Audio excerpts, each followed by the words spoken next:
No more charity cases, her father said. Mafia boss smirked. Then I'll be her only fortune. The rain in Greybridge was not the kind that washed things clean. It was a heavy, industrial drizzle that coated the city in a sheen of gray oil and reflected the neon lights of the skyline like a blurred, broken mirror. From the 24th floor of the Hale Enterprises Tower, Lena Hale watched the water streak against the floor-to-ceiling glass. It was a barrier, thick and cold, separating her from the world below, a world she was supposed to be helping but could barely see. On her desk sat a check requisition form for $50,000. It was a staggering amount of money for most people, enough to feed a family for a year or keep the heat on in a shelter through a brutal winter. But Lena knew exactly where this money was going. It was earmarked for the Hale Foundation's annual beautification project, which meant planting imported ornamental trees in the median strips of the financial district. It would look excellent in the quarterly report. It would do absolutely nothing for the homeless veterans sleeping on the benches beneath those very trees. Lena signed the document. Her hand did not shake, but her stomach twisted with a familiar, quiet nausea. She placed the pen down with deliberate precision, aligning it perfectly with the edge of her notebook. Control was her armor. If she was perfect, if she was meticulous, if she was quiet, then she was safe. Her office door opened, and her assistant, Sarah, poked her head in. Sarah was young, bubbly, and terrifyingly oblivious to the tension that permanently knotted Lena's shoulders. "The floral arrangements for the gala have arrived," Sarah chirped, holding a tablet against her chest. "They are lilies, just like Mr. Hale wanted." "Oh, and the caterer needs a final head count by 5 o'clock. You look tired. Lena, you work so hard." "I am fine," Lena said, her voice soft and even. "Just finishing the final approvals." Sarah sighed, a sound of wistful admiration. "You are so dedicated. Honestly, every time I see you working this late, I think about how lucky you are. To be adopted by Richard Hale? To have all this? It is like a fairy tale. Lucky." The words scratched at the inside of Lena's throat. She forced the corners of her mouth up into a polite, practiced smile. It was the smile Richard had paid for with years of orthodontics and etiquette lessons. "Yes," Lena said. "Very lucky." When Sarah left, Lena turned back to the window. The reflection staring back at her was a pale woman in her late 20s, with dark hair pulled back so tightly it made her scalp ache. She wore a gray blazer that cost more than her first foster mother had made in a year. Lucky was the word everyone used. They did not know about the cold draft in the hallway of the foster home on 4th Street. They did not remember the smell of boiled cabbage and mildew, or the way 6-year-old Lena had hidden under a bed when the social workers came, terrified of being moved again. They did not know that when Richard Hale, the titan of Greybridge real estate and finance, had plucked her from the system. He had not been looking for a daughter. He had been looking for a prop, a sad-eyed, grateful orphan to hold his hand during his Senate run, proving he was a man of compassion. He had lost the Senate race, but he had kept the girl. She was a sunk cost, an investment he expected returns on. Later that evening, the air in the Hale mansion was frigid, kept at a constant 68 degrees regardless of the season. Richard Hale sat at the head of the mahogany dining table, the sound of his silverware against the china echoing in the silence.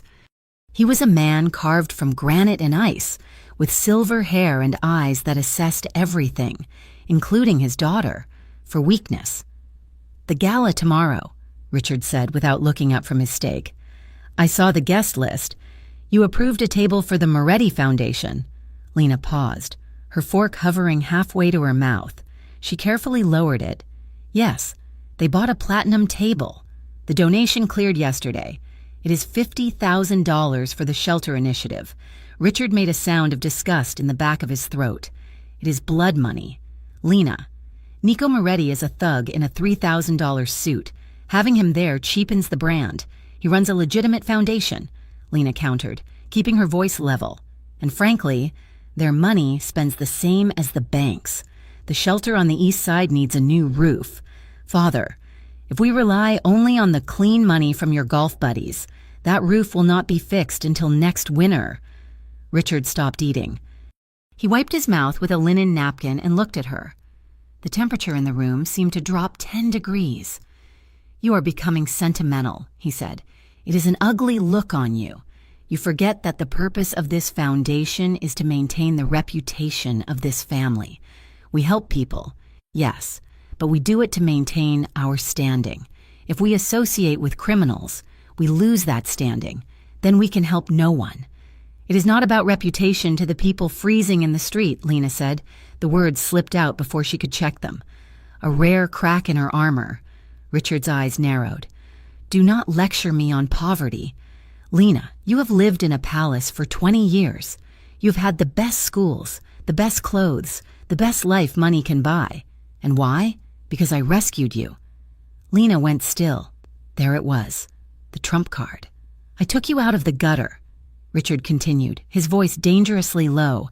"I gave you a name. I gave you a future. Do not think for a second that you are sitting at this table because of your intellect or your charm. You are here because I was generous. You are a project that I am still waiting to see a return on. Do not make me regret my charity." The word charity hit her like a physical blow. Lena looked down at her plate, her appetite gone. The memory flashed behind her eyes. A little girl in oversized thrift store shoes, clutching a trash bag of clothes, looking up at the towering man who offered her a hand that felt cold and dry. She had thought he was a savior. She had not realized he was just a manager acquiring a new asset. "I understand," she whispered. "Ensure Moretti is seated in the back," Richard commanded, picking up his knife again. "And wear something appropriate tomorrow. The blue silk I bought you. You looked like a washboard in that gray thing you wore last week." The grand ballroom of the Hale Hotel was a cavern of gold leaf and crystal chandeliers. It was the night of the gala, and the air smelled of expensive perfume, champagne, and desperation. 300 of Graybridge's elite had gathered to pat themselves on the back for their generosity.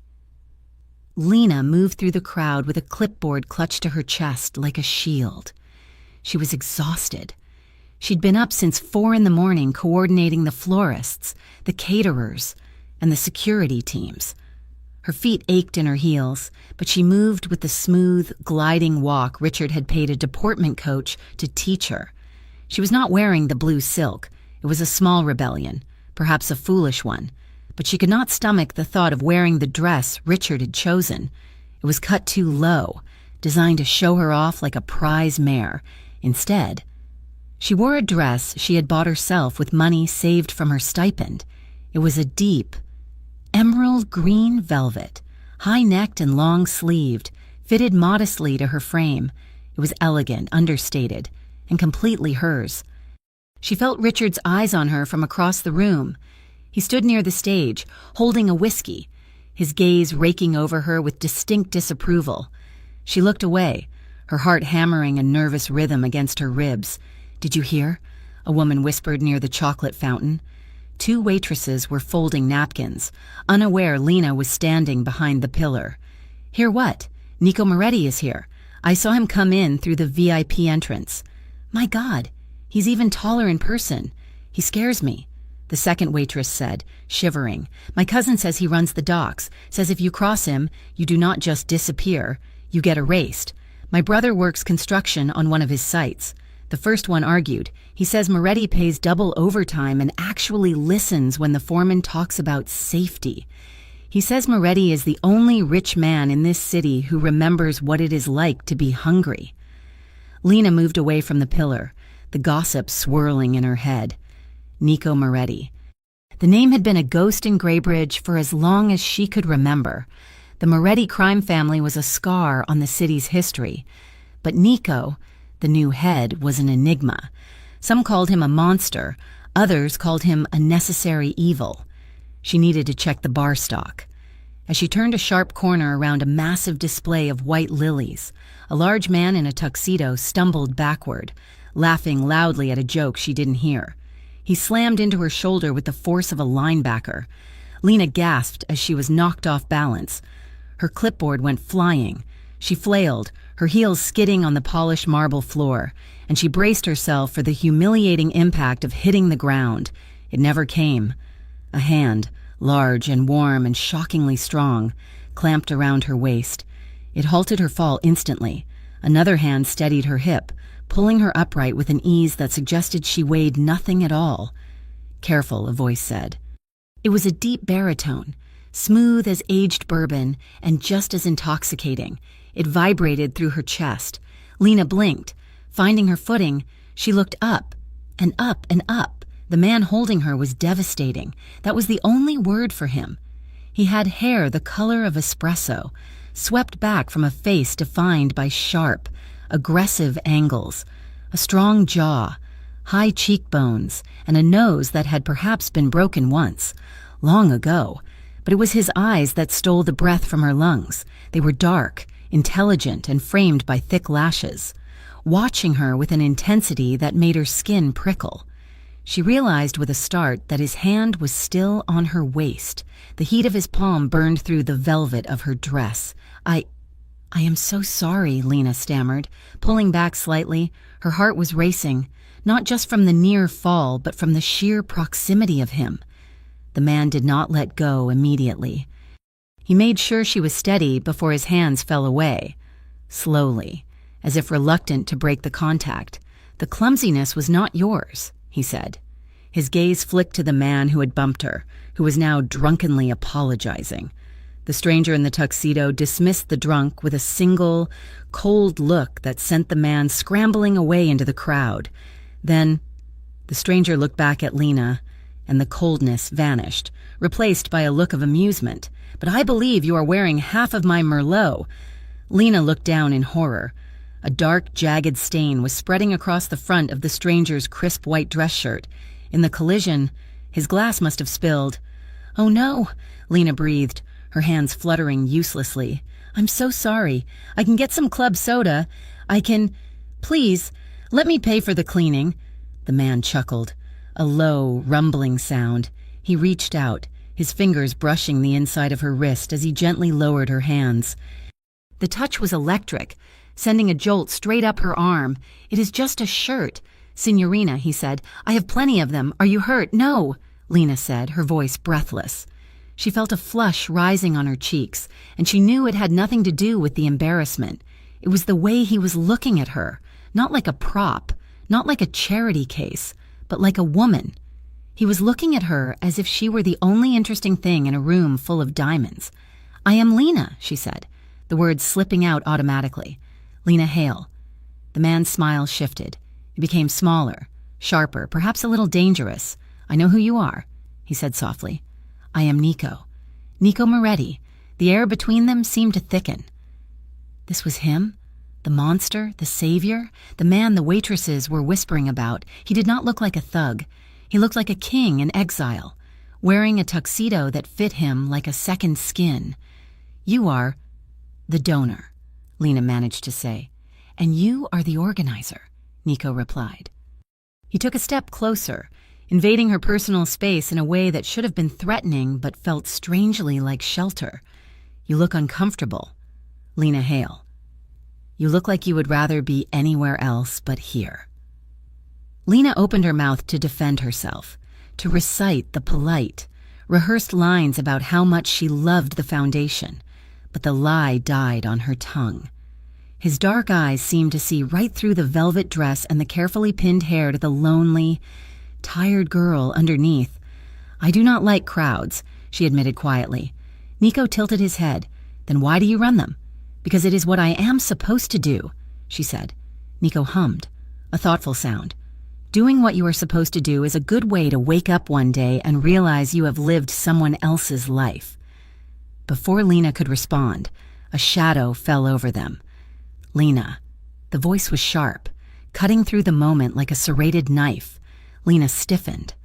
She turned to see Richard Hale standing there, his face a mask of tightly controlled fury. "Father," she said, instinctively stepping back from Nico. Richard ignored her. He was staring at Nico with undisguised contempt. "Mr. Moretti, I was under the impression that the purchase of a table included a seat, not permission to harass my staff." Nico turned slowly to face Richard. He was taller than Richard, broader, and infinitely more composed. He did not look intimidated. He looked bored. "We were just discussing the hazards of overcrowding. Mr. Hale," Nico said coolly, "your daughter was nearly knocked over by one of your more enthusiastic guests." Richard sneered. He looked at Lena, his eyes flicking to the emerald dress with disdain. "I see you decided to ignore my advice on your attire. You look drab. And look at this mess. Spilling wine on guests? Go find the janitorial staff. You are making a scene." "It was not her fault," Nico said. His voice had dropped an octave. It was no longer smooth, it was hard, like steel wrapped in silk. "Stay out of this." "Moretti," Richard snapped. He turned back to Lena, his face reddening. "And while you are at it, I saw you speaking to that woman from the housing projects earlier. The one with the crying child. I told you. Lena, we do not let people like that into the VIP area. It looks bad. She is a recipient of the grant. Father," Lena said, her voice shaking but audible. "She just wanted to say thank you. She walked here in the rain." "I do not care if she crawled here," Richard hissed, his voice raising enough that heads nearby began to turn. The music seemed to fade as the guests sensed the tension. "I am tired of you dragging strays into my house. I'm tired of you acting like this foundation is a soup kitchen." He took a step toward her, his finger jabbing the air. "You are soft, Lena. I have spent 20 years trying to mold you into someone worthy of the Hale name, and you still act like the scared little nobody I picked up from the state. I am sick of carrying charity cases, including you." The silence that followed was absolute. The buzz of conversation in the ballroom died instantly. 300 people stared. Lena felt the blood drain from her face. The humiliation was absolute, a cold, suffocating wave that threatened to drown her. She stood frozen, stripped bare in front of the entire city. Her father had not just insulted her, he had disowned her humanity. Then, movement. Nico Moretti stepped forward. He did not shout. He did not posture. He simply moved into the space between Lena and her father, turning his back on Richard to face her. He reached out and placed his hand gently, possessively, at the small of her back. The heat of his touch anchored her to the floor when she felt like she might float away. He looked down at her, and for a second, his eyes were incredibly soft. Then he turned his head to look at Richard over his shoulder. The smirk on Nico's face was terrifying. It was the smile of a wolf that had just cornered a rabbit. "You are done with charity." "Richard?" Nico asked. His voice carried clearly across the silent room. "I am done wasting my fortune on ungrateful dependents," Richard spat, though he looked suddenly smaller in the face of Nico's calm. Nico nodded slowly. He turned back to Lena, his hand sliding slightly around her waist, pulling her an inch closer. It was a claim. It was a challenge. "Good," Nico said. He looked at Lena, his dark eyes locking onto hers with a promise that made her knees weak. "If he is done with charity," Nico said, his voice deep and resonating with absolute power, "then I will be her only fortune." The room erupted in shocked whispers. Lena stood paralyzed, caught between the crushing weight of her father's rejection and the terrifying, exhilarating heat of the man who had just claimed her in front of the world. Nico Moretti wasn't just offering her protection, he was declaring war. And as she looked up into his unyielding gaze, Lena realized with a jolt that for the first time in her life, she wasn't just a case to be managed, she was something to be won. The morning sun that filtered into the Hale dining room was sharp and unforgiving, illuminating the dust motes dancing in the silent air. It felt less like a new day and more like an interrogation. Lena sat at the long mahogany table, her hands folded in her lap to hide their trembling. Richard Hale sat opposite her, buttering a piece of toast with the same surgical precision he used to dismantle companies. "You are leaving," Richard said. It was not a question. Lena looked up, her eyes red-rimmed from a night spent staring at the ceiling. "Father, please." "The gala was a mistake. I was emotional. I can issue a public apology to the guests. I can fix this." Richard placed his knife down with a sharp clatter. He looked at her with an expression that was devoid of anger, which was infinitely worse. He looked at her with boredom. "You still do not understand, do you?" he asked, wiping his mouth. "This is not about a spilled glass of wine or a few rude words. This is about investment and return. For 20 years, I have poured resources into you. Education, wardrobe, etiquette training. I manufactured a backstory that pulled well with suburban voters. The orphan saved by the billionaire. It was a good narrative." He took a sip of his coffee. But narratives get stale. Lena, and assets depreciate. Last night, you proved that you are no longer an asset. You are a liability. You embarrassed me in front of the Costa family, the mayor, and the entire board. You sided with a criminal over your own blood. "I am not your blood," Lena whispered, the realization settling in her chest like lead. "You never let me forget that." Richard stood up, buttoning his suit jacket. "No, you are not. And as of this morning, you are no longer on my payroll. Your access to the company accounts has been terminated. Your position at the foundation has been dissolved. I want you out of this house in 1 week." 1 week? Lena stood up, panic seizing her throat. "But I have nowhere to go. My savings are tied up in the trust you control. That trust is for family members," Richard said coldly, checking his watch. "You are a stranger I performed a kindness for. That kindness has run its course.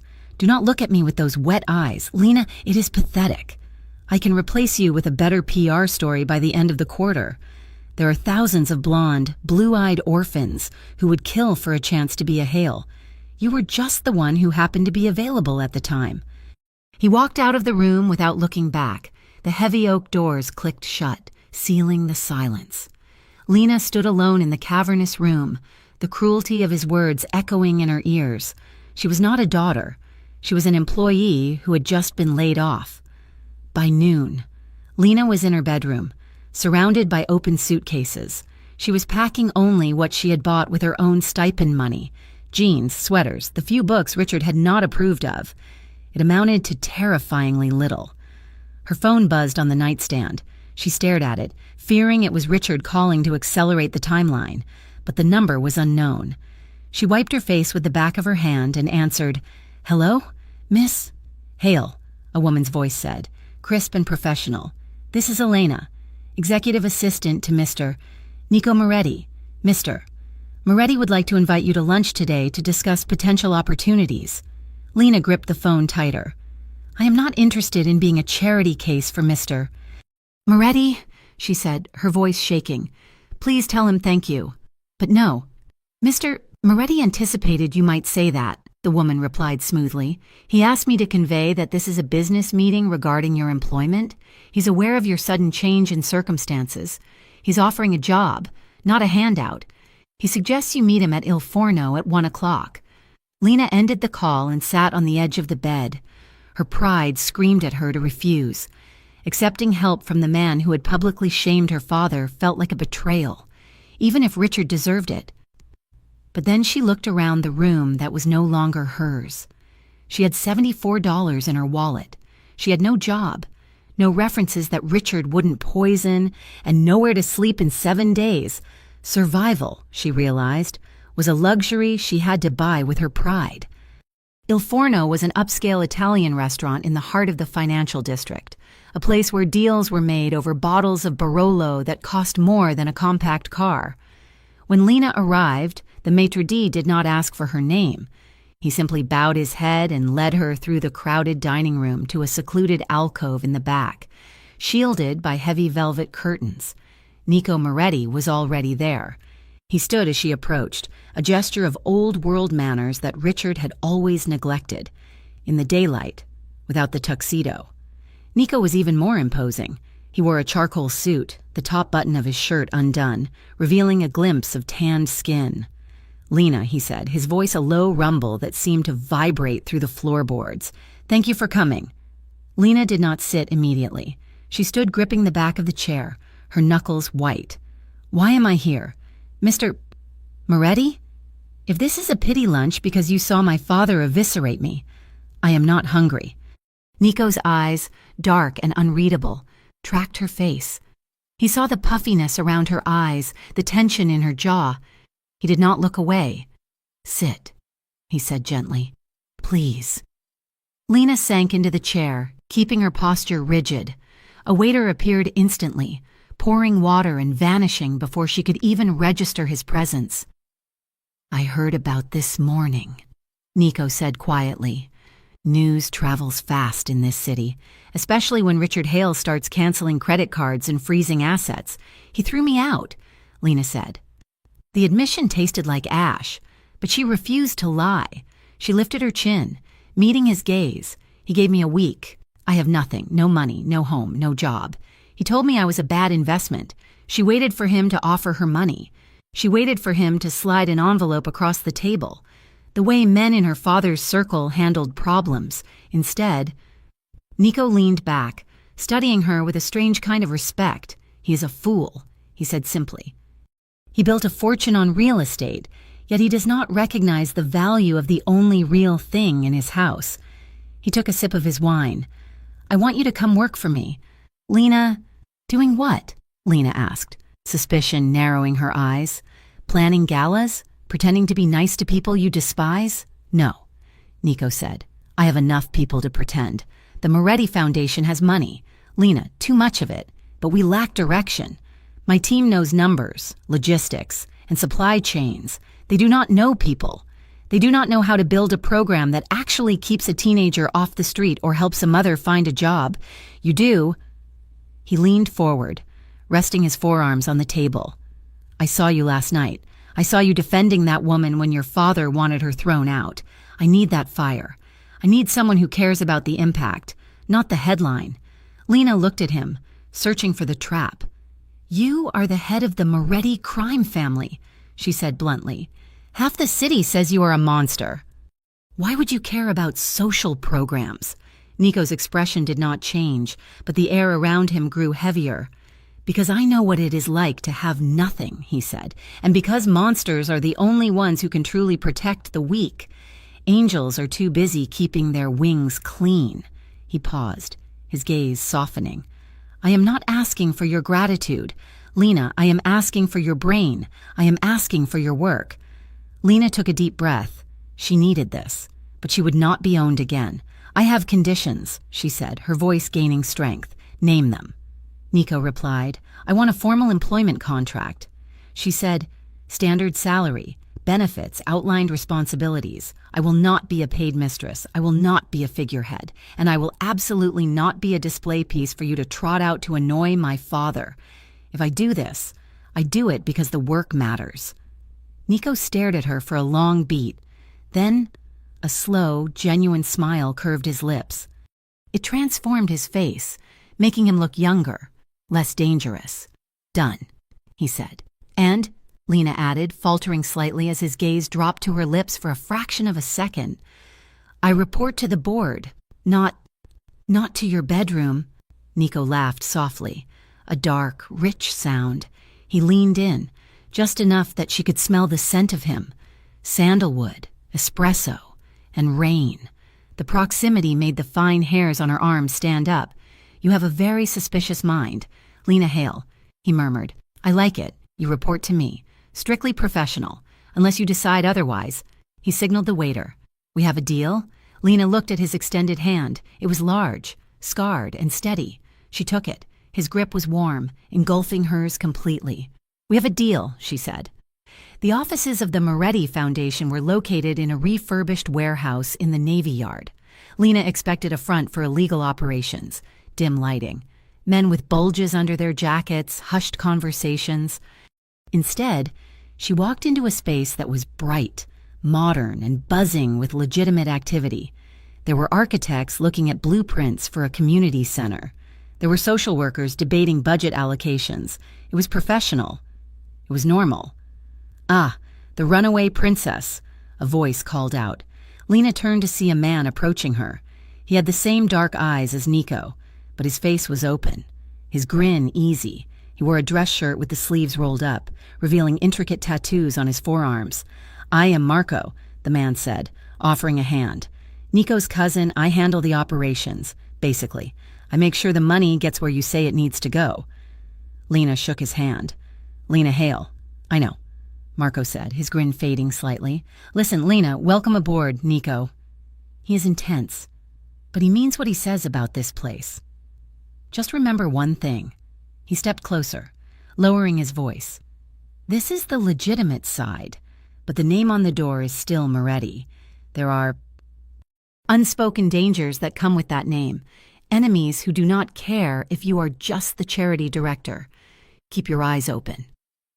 Lena felt a chill slide down her spine. I will, she promised. Later that afternoon, she was summoned to Nico's office. It was a glass-walled enclosure overlooking the main floor, soundproof and commanding. Nico was standing at a large drafting table, looking at a map of the city. Come here, he said without looking up. Look at this. Lena approached the desk. He was pointing to a neighborhood in the South District, a notorious dead zone for services. We have a warehouse here, Nico said.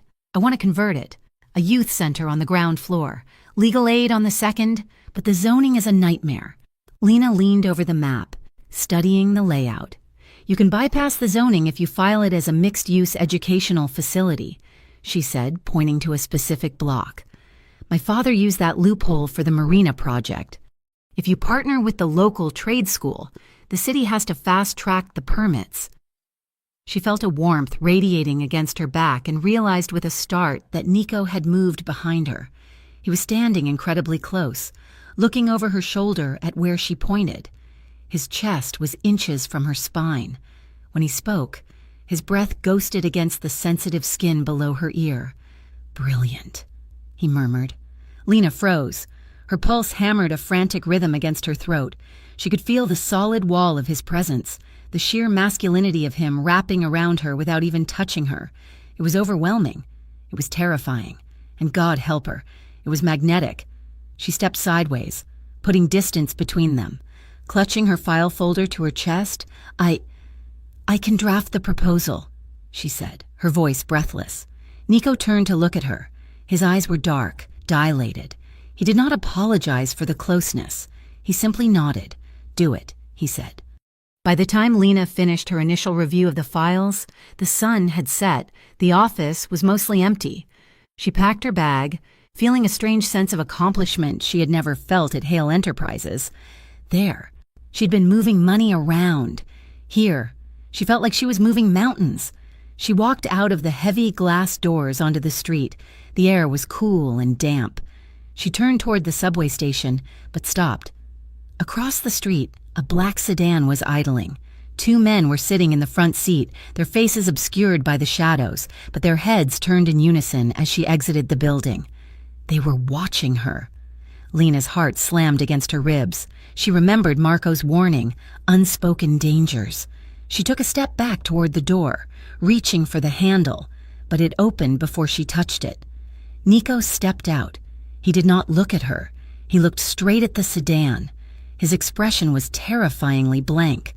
He lifted his hand in a small, dismissive gesture. The sedan's engine revved, and it peeled away from the curb, disappearing into the traffic. My car, Nico said, his voice brooking no argument. I can take the subway, Lena insisted, though her knees were shaking. No, Nico said. He took her elbow. His grip was firm, not painful but absolute. You are not taking the subway. Not tonight. Not ever again while you work for me. He steered her toward a silver luxury car waiting at the curb. A driver opened the back door. Nico guided her inside and slid in beside her. The interior was leather and silence. Lena sat close to the door, but the space was intimate. Nico's thigh brushed hers as the car turned a corner. He did not pull away. Those men, Lena whispered. Who were they? Nobody, Nico said, staring out the window. Just a reminder that the world is not polite. He turned to her. You are under my protection now. Lena, whether you like it or not, that means you do not walk alone at night. That means I know where you are. It sounds like prison, Lena said, trying to find her courage. Nico looked at her, and his face softened into something tragic and fierce. No. Kara, it is the only way to stay alive in my world, and you are in my world now. The apartment she had found was a shoebox. It was a sublet from a college student, furnished with IKEA leftovers and smelling faintly of stale beer, but it was hers.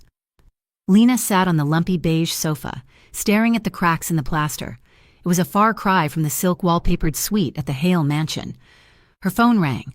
The screen displayed Father. She let it ring 3 times before answering. Hello? Richard. You are making a mistake. Richard's voice came through the line, cold and metallic. I heard you went to him. I heard you were working for the butcher. I am working for a foundation, Lena said, gripping the phone. A foundation that actually helps people. Do not be naive, Richard shouted, his composure cracking. The Moretti name is poison. He will use you. Lena, he will chew you up and spit you out, and when he is done, you will be unhireable. No one in this town will touch you. You are ruining your life to spite me. I am living my life, Lena shot back, anger finally breaking through her fear. For the first time, I am choosing. I know things about him. Richard lowered his voice to a venomous hiss. Things that could bury him. If you stay there, you will be buried with him. Quit. Tonight. Crawl back here and apologize, and maybe I will let you work in the mailroom. Lena closed her eyes. She thought of Nico's hand on her back. She thought of the way he listened to her. She thought of the $50,000 for the trees versus the warehouse for the kids. You lost the right to control me the moment you cut me off, she said, her voice trembling but clear. Do not call me again. She hung up. The silence that followed was crushing. The adrenaline faded, leaving her shaking. She curled up on the small sofa, pulling her knees to her chest. She was alone, truly, completely alone. The weight of the danger, the rejection, and the uncertain future crashed down on her. Her phone buzzed with a text. She picked it up, expecting another threat from Richard. It was an unknown number, but she knew who it was. You are not alone in this. Sleep. I've got you. Lena stared at the screen. The tears she had been holding back finally fell, hot and fast, but as she read the words again, a strange warmth spread through her chest. It was terrifying to rely on a man like Nico Moretti. But for the first time in 20 years, she believed someone actually meant it when they said they would keep her safe. November turned into December, bringing a biting chill to the streets of Graybridge that seeped through the thickest coats. For Lena Hale. The cold was different this year. In her previous life, the life of silk sheets and chauffeurs, winter was something observed from behind double-paned glass. Now, it was something she felt. She spent her days navigating the parts of the city her father's maps usually labeled as redevelopment zones. She visited soup kitchens where the steam of vegetable broth fogged the windows, and youth centers where the plaster was peeling, but the heating bill was paid in full by the Moretti Foundation. It was disorienting. Lena had grown up hearing that men like Nico Moretti were parasites, bleeding the city dry. Yet, as she audited the books and walked the floors of these shelters, she saw a different truth. The money was often dirty. She was not naive enough to think it came from bake sales, but it was cleaning up messes the city government ignored. Nico Moretti was a paradox. He was a criminal who ensured the local library stayed open late so kids had a place to do homework. He was a shadow that kept the lights on. She was beginning to understand the respect the people in these neighborhoods held for him. It wasn't just fear. It was a transactional loyalty. He protected them when the law would not. However, the boardroom of the Moretti Foundation was a different world entirely. It was a Tuesday afternoon, and the air in the conference room was stifling. Nico sat at the head of the black granite table, looking like a dark king holding court. Around him sat the legitimate face of his empire, investors, developers, and city planners who were happy to take his money as long as they could pretend they didn't know where it came from. Lena sat to Nico's right, her laptop open, presenting the quarterly impact report. She felt steady, confident in her data. The expansion into the East End is ahead of schedule, Lena said, her voice clear. The vocational training program has enrolled 300 students.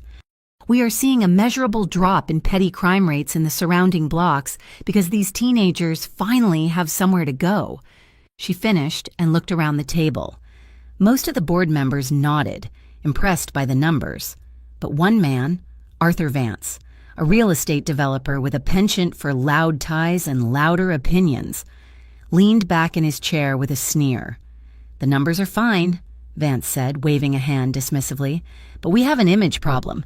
Nico, the gala was weeks ago, and people are still talking about the scene with Richard Hale." Nico remained perfectly still, his eyes, dark and unreadable, fixed on Vance. "What is your point? Arthur?"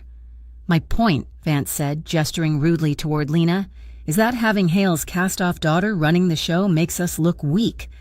It looks like we are picking up Richard's scraps." The room went dead silent. Lena felt the blood drain from her face. The insult was precise and cruel, echoing the exact words her father had used. Scraps. Charity case. She stiffened, gripping the edge of the table, preparing to defend herself, to cite her degrees, her experience, her work over the last month. But she never got the chance. Nico stood up. It was a slow, deliberate movement, but it sucked all the oxygen out of the room. He placed his hands flat on the table and leaned toward Vance. The violence in his posture was leashed, but undeniable. "Get out," Nico said. His voice was not loud. It was a low, terrifying rumble that vibrated through the granite table. Vance blinked, his arrogance faltering. "Now, Nico, be reasonable. I'm just saying, from a branding perspective, she is a liability. She is a discarded charity case. That woman," Nico interrupted, his voice cutting through the air like a whip, "has done more for this city in 4 weeks than you have done in 40 years. He walked around the table, his footsteps heavy and rhythmic. He stopped behind Lena's chair. He did not touch her, but she could feel the heat radiating from him, a solid wall of defense at her back. "You see a charity case?" Nico said, scanning the room, daring anyone else to speak. "I see the only person in this room with the courage to stand for something other than profit. I see brilliance, and I see loyalty." He looked back at Vance, his eyes narrowing. "She is the most valuable person in this room.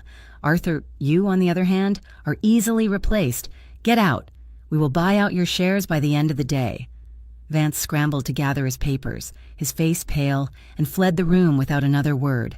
The remaining board members stared at the polished table, terrified to breathe. Meeting adjourned, Nico said. 10 minutes later, Lena stormed into Nico's office. She did not knock.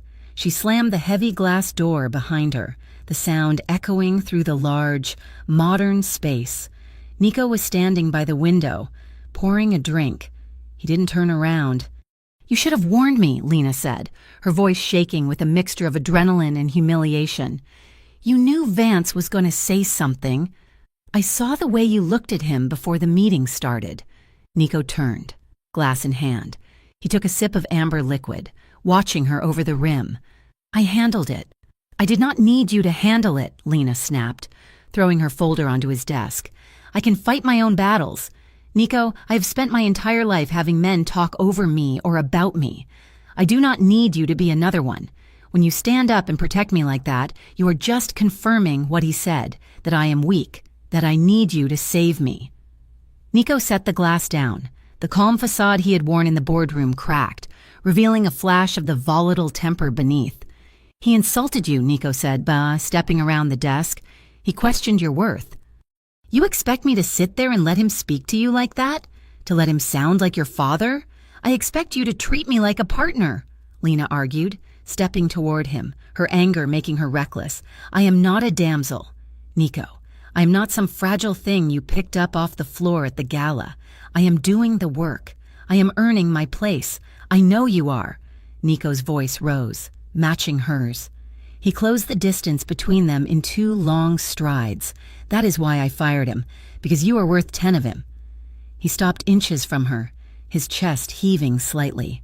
The air between them crackled with a tension that had been building for weeks, in the stolen glances across the office, in the late-night text messages, in the car rides where they sat just a little too close.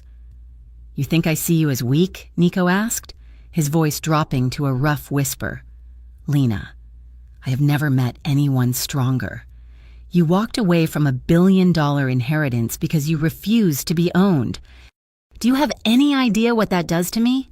Lena looked up at him, her breath catching in her throat. The anger was still there, but it was twisting into something else. something hot and heavy that made her knees feel like water. "Then stop confusing me," she whispered. "Stop acting like I belong to you." Nico moved then. He stepped forward, forcing her back until her hips bumped against the edge of his mahogany desk. He placed his hands on the desk on either side of her, trapping her within the cage of his arms. He didn't touch her, but he was everywhere. "But you do," he said, his dark eyes searching hers, intense and unguarded. "You belong here, with me." Lena's heart hammered against her ribs like a trapped bird. She should push him away. She should tell him this was unprofessional, that it violated every rule she had set. But her hands didn't push. Instead, they reached out, clutching the front of his dress shirt, bunching the expensive fabric in her fists. "Nico," she breathed, a warning and a plea all at once. He leaned down, his face inches from hers. "Tell me to stop," he murmured, his gaze dropping to her lips.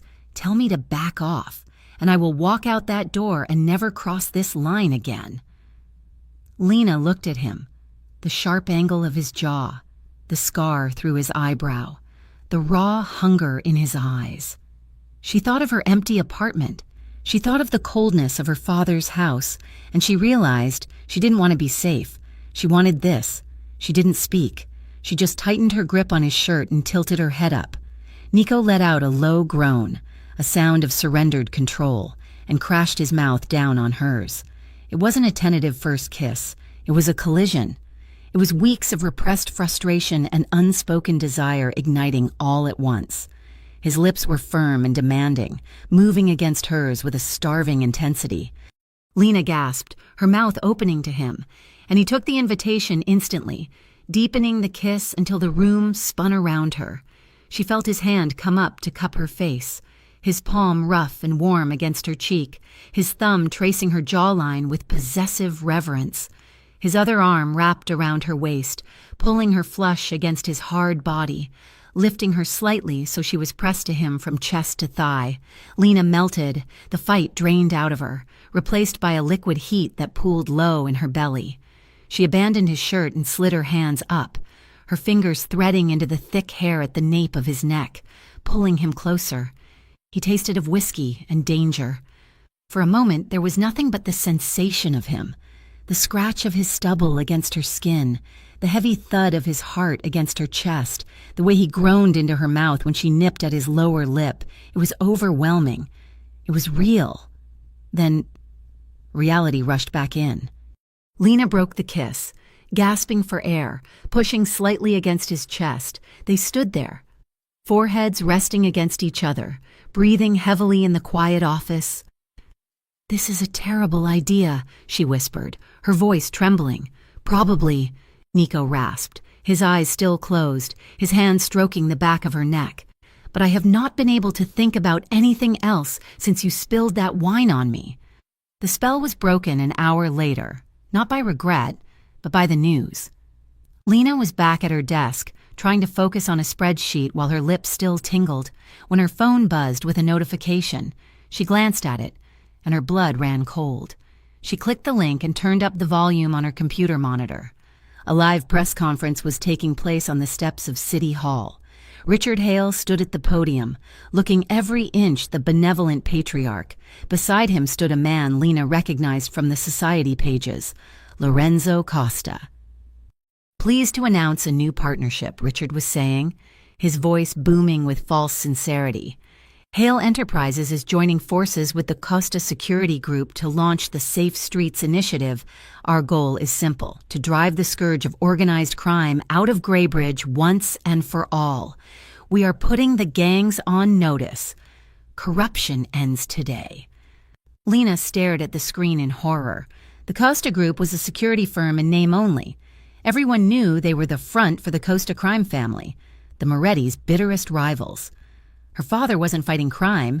He was hiring a hit squad. She ran back to Nico's office. He was already watching the screen, his face a mask of stone. "You see it?" Lena asked, panic rising in her voice. "He has partnered with Costa. He says it is anti-corruption, but it is a declaration of war," Nico finished calmly. He turned off the screen. "Nico," Lena said, walking toward him, "this is because of me." He's doing this to get to you, because I am here. I am the link." Nico looked at her, and his expression was grim. "No, Lena, you are not the reason. You are just the excuse. What do you mean?" Nico sighed, running a hand through his hair. "Your father and I have been circling each other for years. Hale Enterprises launders money. Lena, huge amounts of it." Lena froze. "No, that is impossible. He's obsessed with his reputation. He would never risk it. He risks it every day," Nico said. "He has been washing money for the cartels through his construction contracts for a decade. I have known. I stayed out of it because it did not touch my territory. But recently, he started squeezing my supply lines, trying to push me out so he could monopolize the ports. Partnering with Costa? That was always his plan. Using you as the reason. That is just him trying to look like a grieving father instead of a greedy power broker." Lena sank into a chair. Her entire world tilted. Her father wasn't just cruel, he was a criminal. And she had spent years signing his checks, unknowingly complicit. "I did not know," she whispered. "I know you didn't," Nico said softly. Suddenly, Marco burst into the office, and his face pale. "Nico," he said breathlessly, "we have a problem. Code red at the East Side Center."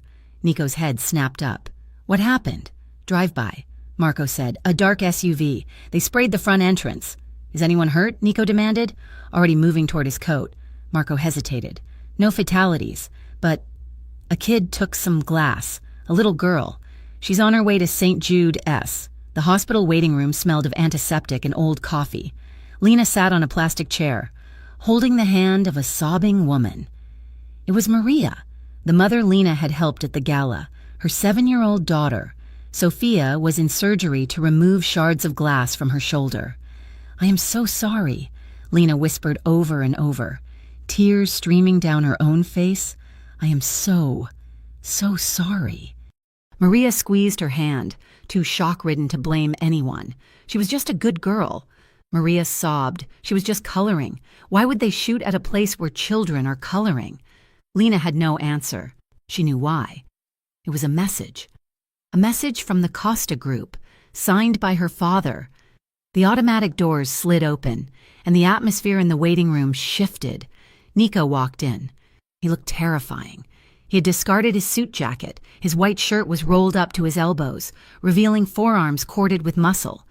There was a fresh, dark bruise forming along his jawline, and his knuckles were split and bloody. He looked like he had just walked out of a brawl. He spotted Lena and walked straight to her. He didn't care about the nurses staring or the security guard who nervously put a hand on his holster before thinking better of it. Nico knelt in front of Maria. He took her other hand. "Is she okay?" he asked, his voice rough with emotion. "The doctors say she will be fine." Maria wept. Stitches, scars, but she is alive. Nico closed his eyes for a second, letting out a breath. He reached into his pocket and pulled out a card with a direct number. "Whatever you need," Nico said fiercely. "Medical bills, therapy, a new apartment in a safer neighborhood, it is done. You call this number." He stood up and turned to Lena. She stood, trembling, wiping her tears. He looked at her, seeing the guilt eating her alive. Without a word, he pulled her into him. He wrapped his arm around her shoulders, pulling her tight against his side. She buried her face in his shirt, smelling the sweat and the metallic tang of blood on him. "This is my fault," she muffled against his chest. "No," Nico said, his voice hard enough to cut glass. "This is war, and I promise you, Lena, whoever did this, they will never touch these streets again." He refused to let her go back to her apartment. "It is not safe," Nico said as they walked to his car. "Costa knows where you live. If Richard is desperate enough to shoot up a community center, he is desperate enough to snatch you back." Lena didn't argue. She didn't have the fight left in her. Nico's penthouse was atop the highest building in the city, a fortress of steel and glass overlooking the skyline. Inside, it was dimly lit and quiet, a stark contrast to the chaos of the hospital. Lena sat on the oversized leather sofa, wrapped in a cashmere blanket Nico had draped over her. She held a mug of tea he had made, her hands still shaking slightly.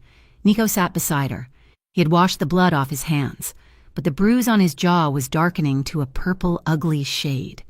"Did you find them?" Lena asked softly. "The men who did it?" Nico looked at the floor. "We found the car." He didn't elaborate, and Lena didn't ask. She knew, with a sudden, chilling certainty, that justice had been served, and it hadn't involved the police. She looked at him, this dangerous, violent man who funded libraries and held sobbing mothers' hands. "My father is a monster," Lena said into the silence. "He's a businessman who lost his moral compass," Nico corrected gently. He looked at her. "But you are not him. Do not let his sins weigh on you." He reached out and brushed a stray tear from her cheek with his thumb. His touch was incredibly tender, at odds with the violence of the night. "You stayed," Nico said softly. "At the hospital.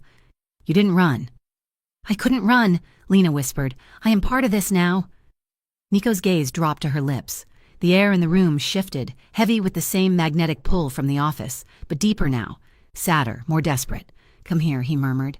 Lena leaned in. This time, the kiss was slow. It wasn't a collision, it was a sanctuary. Nico kissed her as if he was trying to memorize the shape of her mouth, his lips moving over hers with a drugged slowness. Lena sighed, her body relaxing for the first time in 12 hours. She turned into him, her legs curling up onto the sofa, pressing herself against his warmth. She felt his arm go around her, holding her securely, his hand splaying across her back. It was blurring. The lines between boss and employee, between protector and protected, were dissolving. As his tongue swept into her mouth, tasting of tea and longing, Lena realized she was no longer just working for Nico Moretti.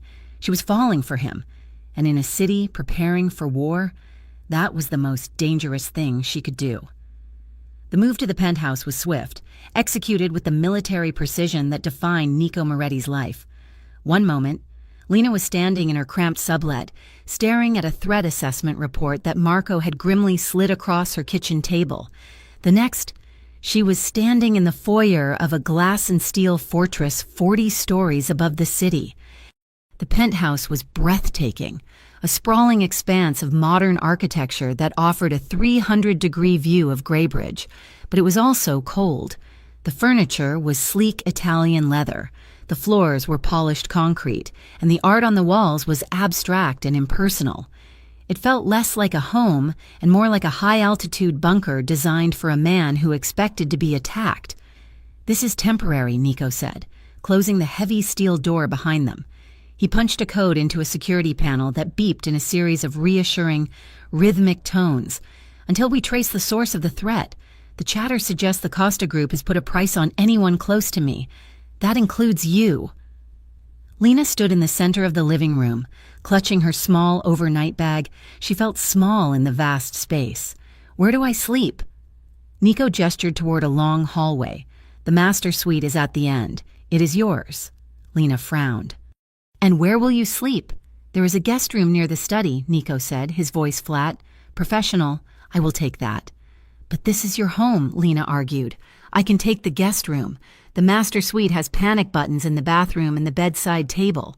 Nico interrupted. "It has reinforced glass and a separate air filtration system. You take the master—" "Lena, that is not a request." He walked past her toward the kitchen, loosening his tie, effectively ending the conversation. Lena watched him go, feeling a strange tension hum in the air. It was not just fear of the Costa hitmen, it was the sudden, overwhelming reality of sharing a living space with him. In the office, there were desks and glass walls to separate them. Here, there was nothing but air. 3 nights later, a storm rolled in off the Atlantic. It was a violent, thrashing thing that battered the city with gale-force winds and turned the sky a bruised purple. The power in the penthouse flickered, the lights dimming and surging as the grid struggled against the weather. Lena was in the kitchen, attempting to chop peppers for a pasta sauce. She was a terrible cook. Her childhood had been fueled by instant meals, and her life at the Hale Mansion had been catered by professional staff. She held the knife like it was a foreign object, hacking at the red pepper with zero finesse. Nico walked in, Having shed his suit for a soft gray t-shirt and track pants, he stopped in the doorway, watching her for a moment, a small smirk playing on his lips. "You are going to lose a finger," he observed dryly, "and I do not have any more Band-Aids. I'm doing my best," Lena shot back, though she smiled. "I thought since you were providing the fortress, I should at least provide dinner." Nico walked over, gently taking the knife from her hand. His fingers brushed hers, warm and calloused, sending that familiar jolt of electricity up her arm. "Sit," he commanded gently. "I will finish the peppers. You watch the water boil. That seems like a safe level of responsibility for you." Lena laughed, a bright, genuine sound that seemed to surprise them both. She hopped up onto the marble island, watching as Nico expertly diced the vegetables. His movements were fluid and efficient, the muscles in his forearms flexing with each chop. It was domestic. It was normal. And for two people whose lives were currently defined by threats and betrayals, it felt like a hallucination. The storm raged outside, rain lashing against the floor-to-ceiling windows. But inside, the kitchen was warm and smelled of garlic and basil. They ate at the island, shoulders brushing, talking about everything and nothing, the Foundation's new budget, a movie Lena had seen years ago, the terrible coffee in the break room. As the meal wound down, the conversation drifted into deeper waters. Thunder rattled the window panes, a low, ominous growl that seemed to remind them of the world outside. Lena traced the rim of her wine glass. "Nico? Why do you do it?" she asked softly. "The Foundation, the shelters. You spend millions of dollars helping people who can never pay you back." "My father. He only helped people if there was a camera crew present, but you do it quietly. Why?" Nico went still. He stared into his wine, the playful light in his eyes dimming. For a long time, the only sound was the rain drumming against the glass. "I had a sister," he said finally. His voice was low, rough with a pain that time hadn't fully healed. "Her name was Julia. She was sweet, too sweet for this city." Lena set her glass down, giving him her full attention. "We grew up in the flats," Nico continued, his gaze distant. "Our mother died when we were young. Our father was absent. When Julia got sick, it was just a fever at first, then it got into her chest. I took her to the emergency room 3 times. 3 times. They made us wait for 6 hours and then sent us home with aspirin." His hand tightened around the stem of his glass until Lena thought it might shatter. "The last time, she could barely breathe. I begged the doctor to admit her. He looked at her clothes. He looked at my address. He told me they didn't have beds for charity cases. He told me to take her to a clinic across town. She died in the taxi on the way there." "Oh, Nico." Lena breathed, her heart breaking for the boy he had been. "She was 12. Nico said." He looked up at Lena, his eyes fierce and dry. "She died because she was a poor girl from the wrong neighborhood, and nobody cared. I swore that day that I would never again be helpless. I swore I would own this city so that no one would ever tell me they didn't have a bed for someone I loved. And I swore that I would build places where people like Julia could go and be treated like human beings." He looked down at his hands, as if ashamed of the vulnerability he had just exposed. "It is not noble. Lena, it is vengeance. I am just balancing the scales." "It is not just vengeance," Lena whispered. She reached out across the marble counter, covering his clenched fist with her hand. Her skin looked pale and delicate against his. "It is love. You are saving them because you loved her." Nico looked at their joined hands. He turned his hand over slowly, interlacing his fingers with hers. The contact was an anchor in the storm. "You are the first person who has ever said that," he murmured. "Everyone else just sees the money or the crime. You see, me. I see you," Lena said, her voice shaking slightly. The atmosphere in the kitchen shifted. The air grew heavy, charged with a sudden, undeniable gravity. Nico stood up, slowly. Never breaking eye contact, he pulled gently on her hand, and Lena slid off the stool, stepping into the space between his spread knees. He reached up, cupping her face in his large, warm hands. His thumbs brushed over her cheekbones, tracing the line of her jaw. He looked at her as if she were something precious, something he was terrified of breaking. "Lena," he rasped, "if I kiss you now, I'm not going to stop." Lena's breath hitched. She looked at his mouth, then up into his dark, storm-gray eyes. She thought of the danger waiting outside. She thought of her father's coldness, and she thought of the warmth of this man, who built hospitals for a ghost. "Don't stop," she whispered. Nico let out a low, ragged breath. "Are you sure? Once we cross this line, there is no going back. I will not let you go. I do not want to go back," Lena said. "I am sure." He lowered his head and kissed her. It was soft at first, a question asked and answered in the silence of the room. His lips were warm and firm, moving against hers with a tenderness that made her knees weak. Lena sighed into his mouth, her hands coming up to rest on his chest, through the soft cotton of his t-shirt. She could feel the steady, heavy thrum of his heart. It beat against her palms, a rhythm of life and strength. Nico groaned, a vibration she felt in her own chest, and the kiss deepened, his arms wrapped around her waist, pulling her flush against him. The heat of his body was overwhelming, a furnace against the chill of the storm. Lena's fingers slid up his chest, curling into the fabric at his shoulders, holding on as the world narrowed down to just the two of them. He lifted her easily, setting her on the edge of the island, stepping between her legs to bring them even closer. His hands roamed over the curve of her hips, his touch reverent, exploring her as if she were a map he needed to memorize. There was no rush, only a desperate, aching need to be close. Nico. She breathed against his neck as his lips trailed down her jawline. "Let me take you to bed," he whispered against her skin. "Yes," she said. "Yes." He lifted her down, keeping her wrapped in his arms, and they moved toward the bedroom. It was a tangle of whispered names and unsteady breaths, a slow procession through the shadows of the penthouse, in the sanctuary of the bedroom. The storm outside was reduced to a distant murmur. The only light came from the city glow filtering through the rain-streaked windows. Nico undressed her with fumbling, tender motions, his hands trembling slightly, not from weakness, but from the sheer magnitude of his restraint. When he finally pulled her against him, skin against skin, Lena felt a sense of coming home that she had never experienced in her life. He was hard muscle and rough scars, but his touch was incredibly gentle. He traced the line of her spine, the curve of her waist, murmuring words in Italian that she didn't understand but felt in her marrow. They moved together on the cool sheets, finding a rhythm that was all their own. It wasn't about conquest or power. It was an unraveling.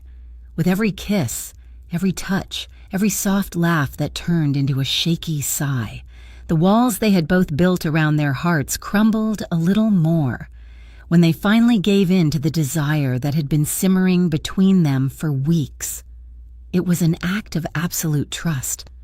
Lena held on to him, feeling the strength of his body pressed fully against hers, and for the first time, she wasn't the billionaire's daughter or the charity case. She was just Lena, and she was loved.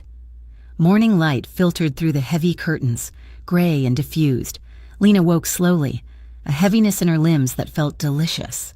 She shifted and realized she was tangled in sheets that smelled of sandalwood and musk. Nico was asleep beside her. He lay on his back, one arm thrown over his eyes, the other locked protectively around her waist. Even in sleep, he was holding her. Lena watched the slow rise and fall of his chest, tracing the jagged scar on his shoulder with her eyes. A wave of emotion crashed over her. Joy, certainly, but followed closely by a cold, sharp terror. She had given him everything, her body, her trust, her heart. She had handed him the power to destroy her. If he left, if he died, she would be hollowed out. She carefully extricated herself from his grip, needing a moment to breathe. She grabbed his discarded shirt from the floor, pulling it on as she walked into the living room. Her phone, left on the coffee table the night before, was blinking with a notification. She picked it up, a voicemail from an unknown number. She brought the phone to her ear. Lena? It was her father's attorney. Mr. Sterling. His voice sounded strained. I did not know who else to call. Your father. He collapsed this morning. It looks like a massive cardiac event. He's at the St. Jude's private clinic. He's asking for you." Lena stood frozen. The phone felt like ice in her hand. A heart attack. Guilt, ancient and ingrained, flooded her chest. He was a monster, yes, but he was the man who had raised her. He was the only father she had known.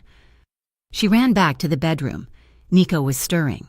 He sat up as she entered, the sheet falling to his waist, his hair tousled. He smiled when he saw her, a sleepy, boyish expression that vanished the moment he saw her face. "What is it?" he asked, instantly alert. "It is Richard," Lena said, scrambling to find her clothes. "He had a heart attack. He's in the hospital." Nico was out of bed in a second, crossing the room to grab her arms gently. "Lena, stop. Think, this is convenient timing, is it not? We go into hiding, and 2 days later he is dying? It is Mr. Sterling," Lena said, pulling away to pull on her jeans. "He wouldn't lie. He's a lawyer, not a gangster. Richard pays him to lie," Nico argued, his voice rising. "It is a trap. Lena, he is trying to draw you out." "I cannot take that risk," Lena shouted, spinning to face him. "What if it is real? What if he dies? And I didn't go? I hate him, Nico, but I owe him my life. I have to go." Nico stared at her, seeing the frantic desperation in her eyes. He knew that look. It was the look of someone bound by a debt they could never repay. "I am coming with you," he said, reaching for his pants. "No," Lena said firmly. "If you come, it will be a scene. He will get upset, and it could kill him. I will go alone. I will take the car. I will take the driver. I will be in a hospital surrounded by doctors. It is safe. Lena, please, Nico, I have to do this for me. To know that I did the right thing." Nico clenched his jaw, the muscles working. He hated it. Every instinct in his body screamed that this was wrong, but he saw the resolve in her face, and he knew that if he forbade her, he would be just another man trying to control her. "Take the armored car," he said curtly, "and take Marco. He waits outside the door." The St. Jude's private clinic was a place of hushed whispers and marble floors. Lena hurried down the corridor, her heart pounding. Marco trailed a few steps behind her, his hand hovering near his jacket pocket, his eyes scanning every corner. She burst into room 304. Richard was lying in the bed, hooked up to a monitor that beeped in a steady, slow rhythm. He looked small. The titan of industry was pale, his skin papery, his silver hair unkempt. "Father," Lena whispered, approaching the bed. Richard's eyes fluttered open. He looked at her, and a weak smile touched his lips. "You came," he rasped. "Of course I came," Lena said, taking his cold hand. "You are a good girl," Richard said, his voice thready. "Better than I deserve." He coughed, a wet, rattling sound. "Lena, you have to listen to me. I made mistakes. I was hard on you, but I was trying to protect you." "Protect me?" Lena asked, confusion clouding her worry. "From him," Richard said, his grip on her hand tightening surprisingly. "Moretti, he's using you. Lena, he does not love you. You are leverage. He's holding you to keep me from moving against his territories." "That is not true," Lena said, pulling her hand back. "It is true," Richard insisted, his voice gaining a sudden, frantic strength. "He's a criminal, a murderer. Once he gets what he wants from me, he will discard you. He will throw you away just like everyone else has. You have to come back to me, before it is too late." "I cannot come back," Lena said softly. "I am building a life, Father, a real life." Richard's face changed. The frailty evaporated, replaced by a sneer that was all too familiar. "A life," he spat, sitting up straighter. The monitor's beeping didn't change rhythm.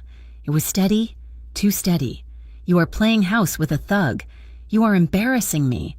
Lena stared at the monitor, then at him. "You are not dying," she said, her voice hollow. "I am dying of shame." Richard shouted, "Look at you, dressed like a commoner, smelling like him. I took you in. I gave you a name. And this is how you repay me. You run to my enemy? I fell in love," Lena said, tears pricking her eyes. "Love?" Richard laughed, a cruel, barking sound. "You think a man like that can love you? You are a broken little charity case. Lena, that is all you have ever been. That is all you will ever be. He just wants to own you because my name is on your birth certificate." The words hit her like physical blows, but this time, they didn't shatter her. They hardened her. She looked at the man in the bed, the man who had bought her, used her, and now lied to her. "I am not a charity case," she said, her voice steady and cold. "And I am not your daughter. Goodbye, Richard." She turned on her heel and walked out. She ignored his shouts behind her. She walked past Marco, her face set in stone. "Let's go," she said. "Now." They took the elevator down to the parking structure. It was quiet, the concrete echoing with their footsteps. "I knew it was a lie," Lena muttered, wiping her eyes furiously. "Nico was right. We need to get you back to the penthouse," Marco said, his voice tight. He touched his earpiece. "Something is wrong. The signal is jammed." Suddenly, a van screeched around the corner, tires smoking. Marco shoved Lena behind a concrete pillar. "Get down!" The side door of the van slid open, and 4 men in tactical gear spilled out. They weren't common street thugs. They moved with military coordination. Marco drew his weapon, firing 2 shots that sparked against the van's armor, but he was outflanked instantly. A suppressor-equipped rifle coughed twice, and Marco crumpled to the ground, clutching his leg. "No!" Lena screamed, breaking from cover to reach him. Strong hands grabbed her from behind. She fought, scratching and kicking, landing a solid blow to a masked face, but a cloth soaked in chemical acridity was shoved over her nose and mouth. She held her breath, thrashing, but the world began to swim. The last thing she saw was the logo on the van, a generic cleaning company, but beneath the grime, she recognized the faint outline of the Costa family crest. Richard had given the order. In the penthouse, Nico was pacing. He had called Lena 3 times, straight to voicemail. He had called Marco. Nothing. He stopped pacing. A cold, metallic taste filled his mouth. It was a sensation he hadn't felt in years. Panic. His computer chimed, a priority alert from the tracking software embedded in Lena's phone. Signal lost. Last known location, St. Jude S. Clinic, parking garage. Then, a new window popped up. It was a feed from the garage security cameras, hacked by his team. Nico watched in silence. He saw the van. He saw Marco fall. He saw Lena fighting. Brave, foolish Lena, fighting like a lioness before being dragged into the darkness of the van. The video ended. Nico stood perfectly still for 5 seconds. The silence in the penthouse was deafening. Then, he slammed his fist onto the mahogany desk. The wood cracked with a sickening snap, splinters flying. He didn't feel the pain. He felt only a white-hot rage that threatened to burn the city to the ground. He hit the intercom button. "Get everyone," he said, his voice a low, demonic growl. "Every soldier, every captain, every debt we are owed." There was a pause on the other end. "Boss, what are the orders?" Nico looked out the window at the city that had taken his sister, and now had taken the only woman who had ever made him feel alive. "War," Nico said. "We are going to war." The world came back in fragments. First, the smell, a thick, cloying mixture of diesel fuel, damp rot, and the metallic tang of old rust. Then, the sound of distant seagulls crying out against a gray sky. Finally, the pain. A throbbing ache pulsed behind Lena's eyes, the lingering ghost of the chemical cloth that had smothered her consciousness. Lena blinked, her vision swimming into focus. She was sitting on a wooden crate in what looked like a cavernous, abandoned warehouse. The ceiling was high and shadowed, crisscrossed with rusted beams. Light filtered in through grime-encrusted windows high above, casting long, prison bar shadows across the concrete floor. She tried to move her hands and found them bound tight. Thick plastic zip ties bit into the tender skin of her wrists, securing her hands behind her back. Panic flared, hot and sharp, but she forced it down. She had to think. She had to survive. She scanned the room. 3 men stood near a heavy steel door about 30 feet away. 2 of them were strangers, wearing heavy jackets and carrying sidearms openly. Costa enforcers. But the 3rd man made her blood run cold. He wore a gray tactical uniform with a familiar logo on the shoulder patch. It was Grant. her father's head of personal security, the man who used to drive her to piano lessons when she was 12. He was standing shoulder to shoulder with the men who had shot Marco. The betrayal was total. It was not just a business move. It was a complete erasure of her safety. Richard had not just hired criminals. He had integrated his own people with them. The heavy steel door creaked open with a groan of rusted hinges. Richard Hale walked in. The sight of him was jarring. He was dressed in an immaculate navy suit, his silver hair perfectly coiffed, looking as if he were stepping into a board meeting rather than a hostage situation. He stopped a few feet from her, checking his watch. "You are awake," Richard said. His tone was mild, conversational. "Good. The timing is tight." Lena stared at him. She expected to feel rage or terror or sorrow. Instead, she felt a strange, icy clarity. The man standing before her was a stranger. "You handed me over to them," Lena said, her voice raspy from the drugs. "You let them shoot Marco. You let them drug me." "It was a necessary extraction," Richard replied, dusting an invisible speck of lint from his lapel. "If you had simply listened to me at the hospital, none of this would have been required. But you have always been stubborn." "Lena." He gestured around the grim warehouse. "This is not the accommodation I would have chosen for you. But Lorenzo Costa insisted on neutral ground. You are safe here, as long as you remain cooperative." "Safe?" Lena laughed, a dry, broken sound. "I am tied up in a warehouse. Richard, I am a hostage." "Your leverage," Richard corrected her. "There is a difference." He began to pace, his shoes clicking rhythmically on the concrete. "Nico Moretti has become a problem. He's squeezing my supply lines. He's threatening my partners. And now, he has you. He thinks he can use you to legitimize himself, to wash his reputation clean with the Hale name. I am simply taking back my asset to negotiate a better deal." "Is that all I am?" Lena asked quietly. "An asset?" Richard stopped pacing. He looked at her, and for a moment Lena saw something flicker in his eyes. Regret? No, it was annoyance. "Do not be dramatic," he said. "I gave you a life most people dream of. Private schools, vacations in the Alps, an inheritance that would have set you up for life if you hadn't thrown it away." "Why did you adopt me?" Lena asked. The question had haunted her for 20 years, but she had never dared to ask it until now. "You never wanted children. You hate mess. You hate noise. Why did you take a 6-year-old girl from the foster system?" Richard sighed, looking at the ceiling as if praying for patience. "It was 1998, he said. We were preparing for the initial public offering of Hale Enterprises. The market was volatile. My polling numbers were down. The board was concerned that I appeared too cold, too corporate. They suggested I needed a humanizing element, something to soften the image." Lena felt the air leave her lungs. She sat perfectly still, the zip ties digging into her wrists. "My advisors found you," Richard continued, his voice devoid of emotion. "Your backstory tested well with focus groups. Tragically orphaned, bright, quiet. It was the perfect narrative. The billionaire saving the lost child. Our stock price jumped 15% the day the adoption was finalized." He looked back at her, his face blank. "It was a business decision, Lena, and it was a good one. For both of us.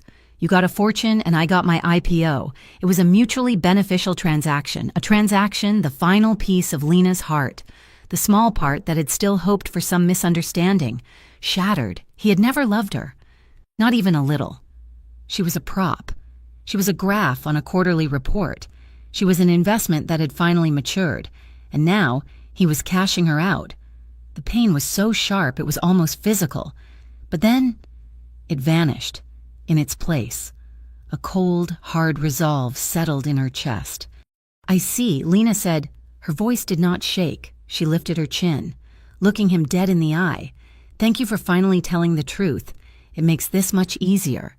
"Makes what easier?" Richard asked, frowning. "Hating you." She said, "Across the city?" The air in Nico Moretti's war room was thick with smoke and violence. The room was buried deep in the basement of a nightclub, soundproofed and secure. Maps of the city were spread across the central table, weighted down by guns and bottles of whiskey. Nico stood at the head of the table. He had not slept. He had not changed his clothes. The sleeves of his dress shirt were rolled up, revealing the tension in his forearms as he leaned over the map. His eyes were burning coals. We hit the Costa stronghold in the south. One of his captains, a scarred man named Dante, growled. We burn it down. We take Lorenzo's wife. We make them trade. No, another captain argued. That starts a street war. Civilians die. The police come down on us. We have to negotiate. Give them the ports. We can take them back later. Nico slammed his hand onto the table. Silence fell instantly. We are not touching civilians, Nico said, his voice a low, dangerous rumble. And we are not giving up the ports. If we give Costa the ports, he controls the city's supply chain. He will starve out the neighborhoods we protect. I will not trade the livelihood of 5,000 families for one life. Even for her? Dante asked softly. Nico looked at him. The silence stretched, taut as a wire. I will not destroy this family to save her, Nico said, the words tasting like ash in his mouth. But I will burn myself to the ground if I have to. His phone rang. The room froze. It was a burner phone, the number known only to 3 people. Nico picked it up. Speak. Hello. Nico. Richard Hale's voice was smooth, smug. I trust you are ready to be reasonable. Where is she? Nico demanded. Safe. For now? Richard paused. Here are the terms. You will come to the warehouse at the old shipyard, Dock 4. You will come alone. You will come unarmed. You will bring the deeds to the waterfront properties and a signed confession taking sole responsibility for the racketeering charges currently pending against my construction firms. You want me to go to prison for your crimes, Nico said flatly. I want you out of the way, Richard said. Prison, death. I am indifferent, as long as you are gone. And Lena? She goes free the moment the ink is dry. Nico's hand tightened around the phone until the plastic creaked. He looked at the faces of his men, loyal, ready to die for him. He looked at the map of the city he had sworn to protect. I accept, Nico said. Excellent. Midnight. Do not be late. And Nico, if I see one of your men, if I smell a setup. She dies. The line went dead. Nico lowered the phone. He looked at Dante. Prepare the car, he said. I am going alone. Boss, you cannot, Dante protested. It is a suicide mission. I know, Nico said. He turned to the corner of the room where Marco sat in a wheelchair, his leg heavily bandaged but his laptop open. Marco, Nico said quietly, is the package ready? Marco looked up. His face was pale, but his eyes were sharp. The files are decrypted. The evidence of Richard's money laundering, the bribes to the mayor, the Costa payoffs. It is all here. It is a nuclear bomb. Nico, if we release this, Richard goes down for life, but so do you. The files implicate you in the early deals. Nico nodded. He began to check his weapon, a reflex before he remembered he had to go unarmed. If I walk into that warehouse, I am not walking out, Nico said. Richard will kill me the moment I sign those papers. Then why go? Marco asked. To buy time, Nico said. I go in the front door. I keep them focused on me. You have the files. If I give the signal, or if my heart stops beating, you release them to the FBI, the press, everyone. It will destroy everything you built, Marco whispered. No, Nico said, putting on his jacket. It will destroy the corruption, and it will save her. That is enough. Back in the warehouse, the hours dragged by like centuries. The light in the windows faded to a bruised purple, then to black. The temperature dropped, and Lena shivered in her thin sweater. Richard returned with a tablet in his hand. He wants to see you. Richard said, stand up. Grant, the security guard, hauled Lena to her feet. Richard positioned himself behind her, placing a hand on her shoulder. To anyone watching, it might look like a father comforting his daughter. Lena felt his touch like a brand. Richard tapped the screen. A video call connected. Nico's face appeared. He was in his car, the interior dark. He looked exhausted. Shadows circled his eyes, and the stubble on his jaw was dark. But when he saw her, his eyes softened with such intensity that Lena felt a sob catch in her throat.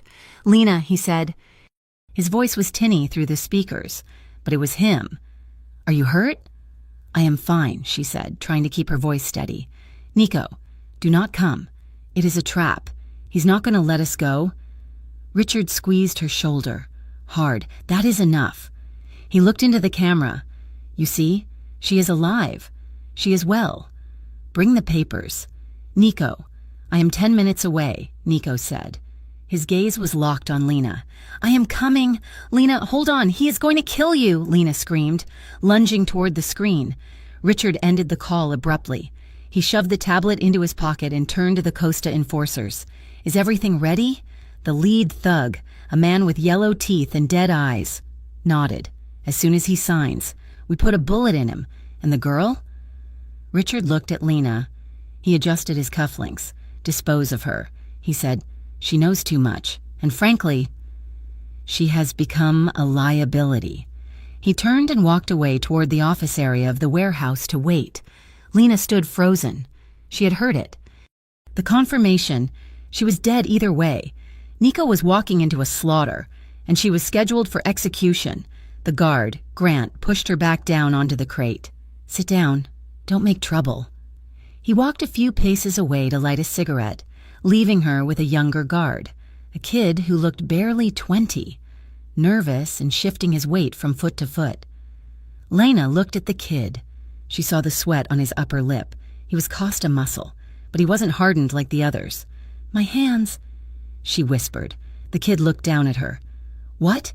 The zip ties, she said, letting a tremor enter her voice. They are cutting off my circulation. My fingers are purple. Please. If I pass out from the pain, Richard will be angry with you. The kid glanced at her hands. They were indeed turning a mottled red.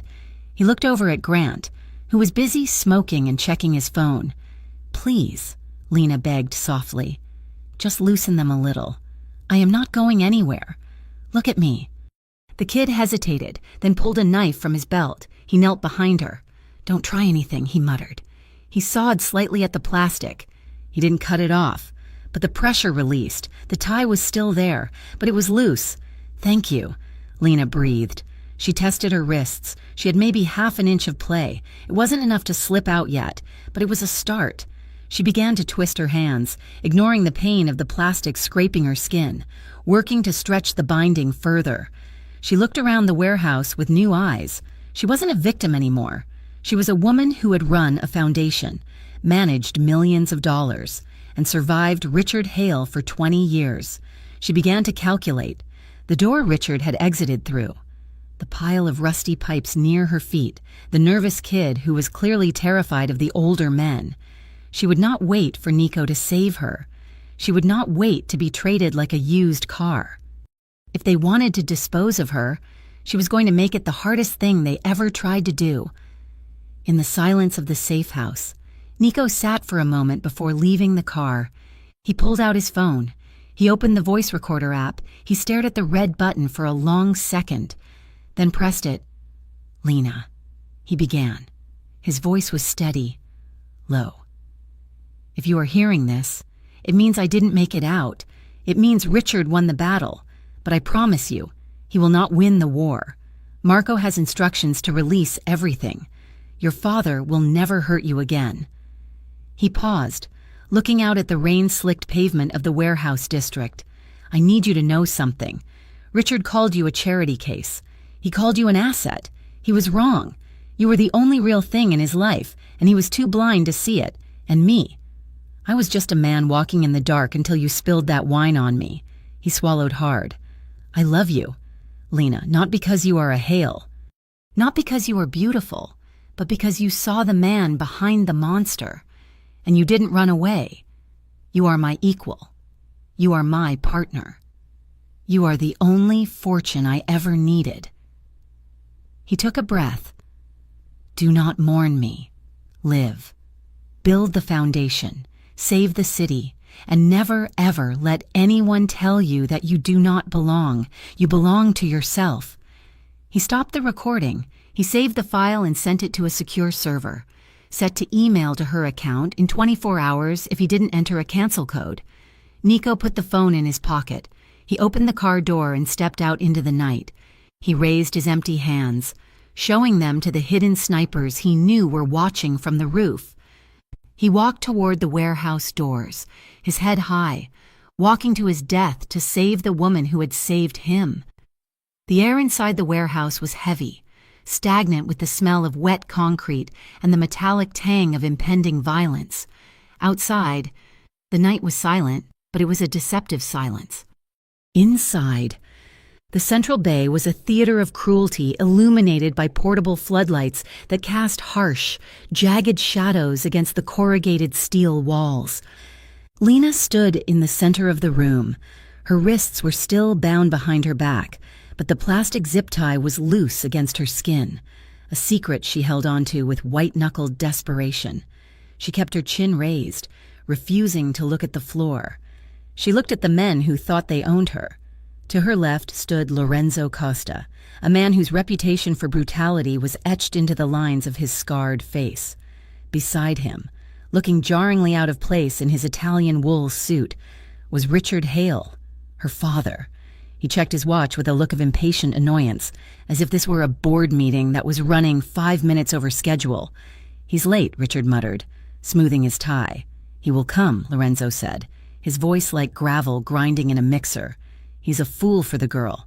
Men like him always die for sentiment." Richard looked at Lena, his expression cold and appraising. It was the look he gave a property he was about to liquidate. "You should be grateful. Lena, I am cleaning up the mess you made. When this is over, you will go to Europe. A quiet year in Zurich." "I am not going anywhere with you," Lena said. Her voice was steady, surprising even herself. Richard stepped closer, his hand raising as if to strike her, but he lowered it. "You have no leverage here. You are a bargaining chip. Try to remember your value." Suddenly, the heavy metal groan of the main cargo door echoed through the cavernous space. Every head turned. The Costa Guards raised their automatic rifles, 20 weapons clicking off safety in unison. The small pedestrian door cut into the larger bay entrance opened. Nico Moretti walked in. He was alone. He wore a black suit, the coat unbuttoned and flared open to show the white dress shirt underneath. He held his hands out to his sides, palms open, demonstrating clearly that he was unarmed. The silence that descended was suffocating. Nico walked down the center aisle created by the armed men. He did not look at the guns pointed at his chest. He did not look at Lorenzo or Richard. His gaze was locked entirely on Lena. His eyes were dark, burning with a terrifying mixture of exhaustion and ferocity. In them, Lena saw a promise. "I am here. I have you." He stopped 10 feet from the group. "The papers," Richard said, breaking the silence. His voice was too loud, betraying his nerves. Nico reached into his inner jacket pocket slowly. The guards tensed. He pulled out a thick envelope and tossed it onto the wooden crate that served as a makeshift table between them. "The deeds to the waterfront properties," Nico said. His voice was calm, flat, and carried to the rafters. "And the signed confession. It states that I forced Richard Hale into money laundering operations. It absolves him of all legal liability." Richard snatched the envelope up. He tore it open, scanning the documents with feverish intensity. He laughed, a short, sharp sound of triumph. "Perfect," Richard breathed. He looked at Lorenzo. "It is all here. He is finished." Lorenzo stepped forward, a cruel smile stretching his lips. He looked at Nico. "You are a smart man, Moretti, but you are soft. Secure him," Lorenzo ordered his men. 2 guards moved toward Nico with zip ties. Nico did not resist. He stood still, but his eyes flicked to the perimeter, scanning the shadows, calculating the angles. He looked at Lena again, a micro-movement of his head signaling something. "Wait," but Lena was done waiting. She saw the guard approaching Nico. She saw the way Lorenzo's hand drifted toward the pistol at his hip. They were not going to let him live. The moment those cuffs went on, Nico was a dead man. She looked at the guard closest to her, the nervous young kid who had loosened her ties. He was watching Nico, distracted by the legendary crime boss standing in front of him. His rifle was lowered slightly. Lena took a breath. She thought of the fear that had ruled her life for 20 years. She thought of Richard's cold control, and then she let it all go. Now. Lena wrenched her hands apart. The loosened zip tie snapped with a sharp crack. She didn't hesitate. She lunged sideways, not away from the danger, but directly into it. She slammed her shoulder into the young guard, knocking him off balance. He shouted, his finger spasming on the trigger. Bang! The gunshot was deafening in the enclosed space. The bullet went wild, sparking against the steel rafters, but it was enough. The tension in the room snapped like a cable. "Get down!" Lena screamed, her voice tearing through her throat. Chaos erupted. Nico moved faster than thought. The moment the shot rang out, he didn't dive for cover away from her. He sprinted toward her. As the Costa guards turned their weapons in confusion, Nico reached Lena. He slammed into her, his momentum carrying them both behind a stack of heavy shipping crates. He spun her around, shoving her into the corner formed by the wood and the wall, and covered her body with his own. Gunfire erupted from all sides. Bullets chewed into the wood of the crates, sending splinters flying like shrapnel. The sound was a continuous, thunderous roar. Nico pressed her against the wall, his heavy frame shielding every inch of her. His arms were wrapped tight around her head and waist. Lena buried her face in his chest, her fingers digging into the fabric of his suit jacket, feeling the hard muscles of his back tense with every impact against the crate. "I told you to stay still!" Nico roared over the noise, his voice half furious, half terrified. Lena looked up at him, her face streaked with dust, her heart hammering against his. "I am done doing what men like you and him tell me." She yelled back, breathless and fierce. Nico looked down at her. For a split second, amidst the flying bullets and the shouting, a grin flashed across his face, wild, reckless, and full of pride. "Fair enough," he shouted. Suddenly, the warehouse doors were blown inward with a concussive blast that shook the floor. Blue and red lights flooded the cavernous space, cutting through the gloom. A voice amplified by a megaphone boomed over the gunfire. "Federal agents, drop your weapons! Nowhere to run!" Nico's plan had worked. The package Marco had decrypted, the years of evidence documenting Richard's bribery, the Costa murders, the corruption had been delivered to the FBI task force an hour ago. The warehouse turned into a war zone. Flashbangs detonated with blinding white light. Tactical teams in body armor swarmed through the breached doors. The Costa enforcers, realizing they were cornered, opened fire on the agents. "Stay down," Nico commanded, pressing Lena tighter into the corner as the firefight raged. Through the gaps in the crates, Lena saw the battle unfold. It was violent and swift. The federal agents were disciplined, moving in a wave. The Costa men were falling back. She saw Richard. He was scrambling away from the center of the room, clutching a briefcase that contained the incriminating documents he thought would save him. He was running toward a side exit, his face a mask of sheer panic. "Richard!" an agent shouted. "Freeze!" Richard stumbled. He looked back, saw the agents closing in, and saw the Costa men being handcuffed. He saw his empire crumbling in real time, desperate. He spotted Lena and Nico emerging from behind the crates as the firing died down. Richard scrambled toward them. He looked nothing like the tycoon who had sat at the head of the table. His suit was torn, his hair wild, his eyes manic. "Lena!" he gasped, lunging toward her. He grabbed at her arm with a trembling hand. "Lena, you have to tell them. You have to tell them I was coerced. Tell them Moretti forced me." Nico stepped forward to shove him back, but Lena put a hand on Nico's chest, stopping him. She stepped out from behind Nico's protection. She looked down at the man who had bought her like a stock option. "Tell them what? Richard?" Lena asked softly. The warehouse was quieting down as the agents secured the scene, leaving her voice to carry in the sudden stillness. "That I am your father," Richard pleaded, sweat dripping down his face. "That I saved you. You owe me. Lena, I gave you everything. You cannot let them take me. I am Richard Hale." Agents were moving in, handcuffs ready. Richard clung to Lena's sleeve, his grip weak and pathetic. "Please," he begged, "vouch for me. Be a good daughter." Lena looked at his hand on her arm, then up into his terrified eyes. She felt a profound sense of release. The fear was gone. The obligation was gone.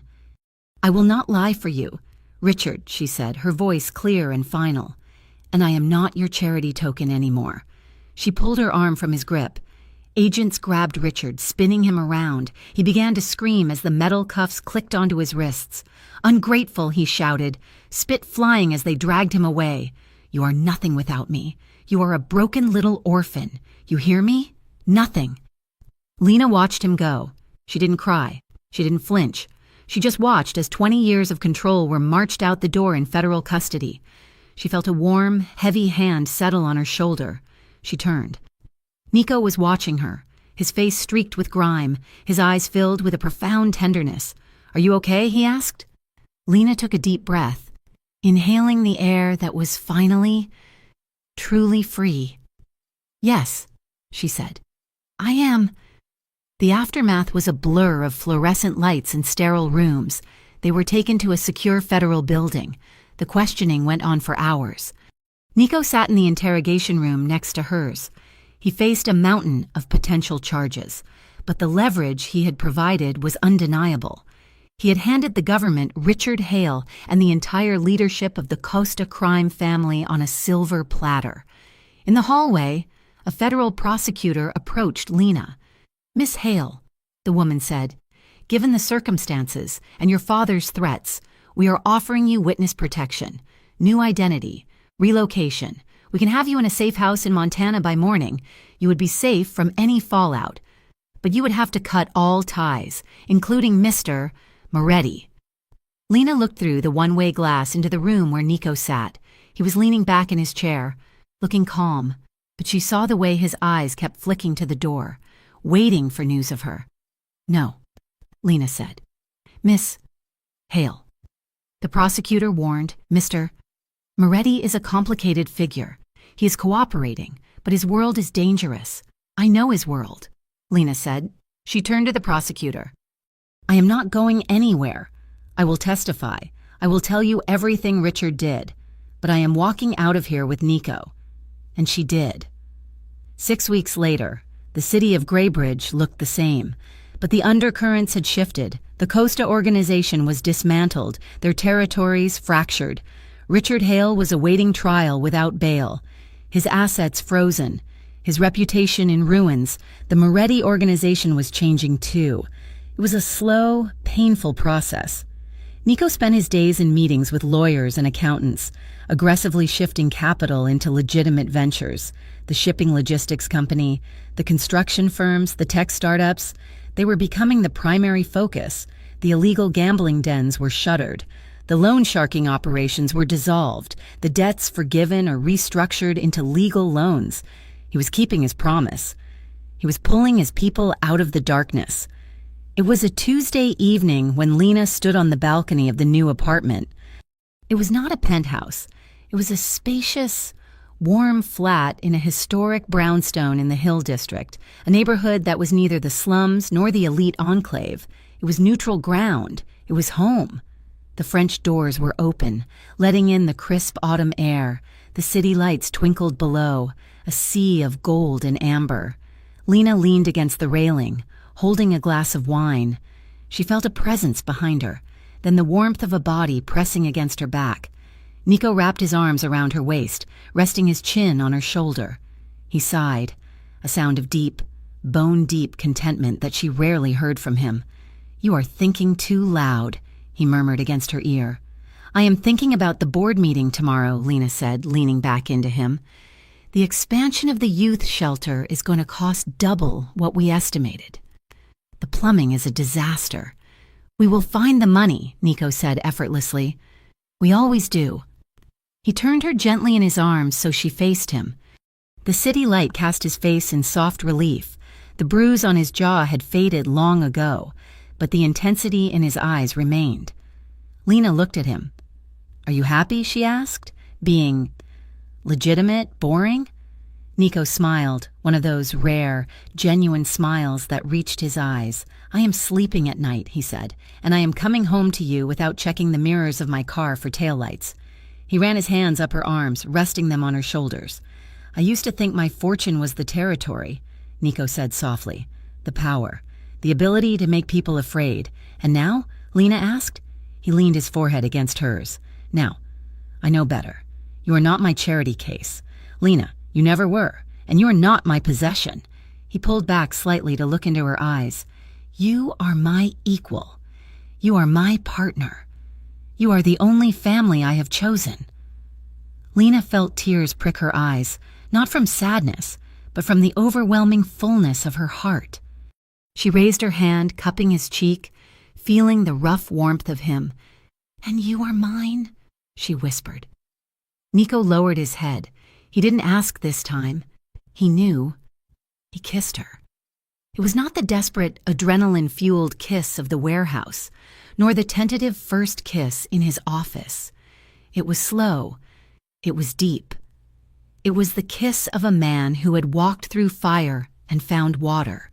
His hands roamed over her back, pulling her closer until there was no space left between them. Lena sighed into his mouth, her body melting against his, fitting into the curve of him as if she had been made for this exact space. The danger was gone. The war was over. As Lena smiled against his lips, feeling the steady, strong beat of his heart against hers, she realized the truth. Richard had been wrong about everything. She wasn't a case to be fixed. She wasn't a token to be traded. She was a woman who had found the courage to choose her own life. And she had found the man who chose all of her, not to save her, but to love her. And that was the only fortune that mattered. Thank you so much for listening to this story. I hope you enjoyed the journey of Lena and Nico as much as I enjoyed writing it for you. It has been an emotional ride from the first spill of wine to this final moment on the balcony. I would love to hear from you. Please leave a comment down below and tell me where you are listening from. I always love seeing how far these stories travel. If you enjoyed this story, please make sure to subscribe to Mafia Romance Stories so you never miss an upload. Let me know your thoughts on the ending in the comments section. Thank you for your support, and I will see you in the next story.